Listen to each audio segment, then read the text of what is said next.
हिंदुस्तान 1000 साल क्यों गुलाम रहा? क्यों हिंदुस्तान कमजोर था या फिर हिंदुस्तान की जनसंख्या कम थी?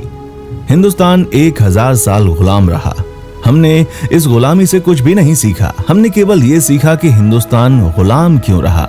हिंदुस्तान से पूछो कि तुमने 1000 साल की गुलामी से क्या पाठ सीखा तो आप हैरान हो जाएंगे।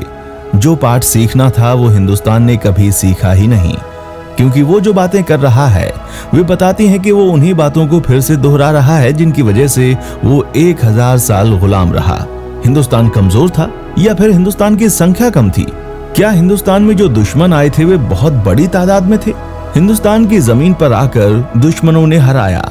हम तो कहीं लड़ने ही नहीं गए, तो हमारे पास तो बहुत बड़ी संख्या थी। दुश्मन कितना आ सकता था? लेकिन आखिर क्या बात रही होगी? ऐसे बहुत से सवाल हैं जो आज भी अटके पड़े हैं। आइए विस्तार से जानते हैं। एक समय था जब हिंदुस्तान टेक्नोलॉजी में हमेशा पीछे रहा। उसके पास किसी तरह के उपकरण नहीं थे जो कि युद्ध शैली को बढ़ा सकें, और इसके सिवाय हिंदुस्तान की गुलामी का कोई भी कारण नहीं है। जब हिंदुस्तान पर सिकंदर ने हमला किया तो सिकंदर घोड़ों पर सवार होकर आया और पोरस हाथियों पर लड़ने आया। पोरस सिकंदर से जरा भी कमजोर आदमी नहीं था, बल्कि अगर दोनों अकेले सामने मैदान में लड़ते तो सिकंदर 2 कौड़ी का साबित होता। पोरस बहुत ही अद्भुत आदमी था, लेकिन टेक्नोलॉजी गलत थी और पिछड़ी हुई थी। हाथी शादी विवाह में बारात वगैरह में ठीक है, बारात निकालनी हो बड़ा अच्छा है, किसी साधु महाराज का जुलूस निकालना हो बहुत अच्छा है, लेकिन हाथी युद्ध के मैदान पर बेईमानी है। हाथी हारना हो तो युद्ध के मैदान पर ठीक है, और घोड़ों के सामने घोड़ा तेज है हाथी के मुकाबले। टेक्नोलॉजी युद्ध में घोड़ा ज्यादा सबल और सक्षम है। थोड़ी जगह घेरता है, तेजी से भागता है, जल्दी रुख बदलता है, कहीं भी निकलकर बचकर भाग सकता है, और वहीं हाथी बहुत ही सुस्त है।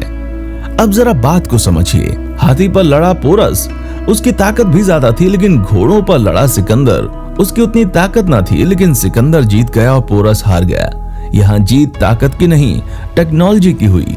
अब आता है मुगलों का नंबर। मुगल भारत में बारूद लेकर आए और हिंदुस्तान में बारूद का नामो निशान तक नहीं था।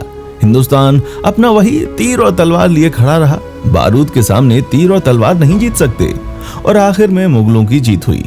अब देखो, हिंदुस्तान नहीं हारा, तीर और तलवारें हारी और बारूद की जीत हुई। हमेशा टेक्नोलॉजी ही जीतती है। विकसित टेक्नोलॉजी हमेशा अविकसित टेक्नोलॉजी से जीतती आई है। मुगलों के बाद आए अंग्रेज। उनके दौर में और बढ़िया तोपें वो लेकर आए, और हम वही पुराना, जैसे चिड़िया वगैरह भगाने का सामान हो उस तरह की चीजें लिए बैठे थे। अब अंग्रेज थे चालाक और पूरे टेक्नोलॉजी से लैस। अंग्रेज कितनी थोड़ी ताकत लेकर आए थे, लेकिन उसके पास तोपें थीं, और तोपों ने हमें मुश्किल में डाल दिया। हमारी समझ के बाहर हो गया कि आखिर हम कर भी क्या सकते थे।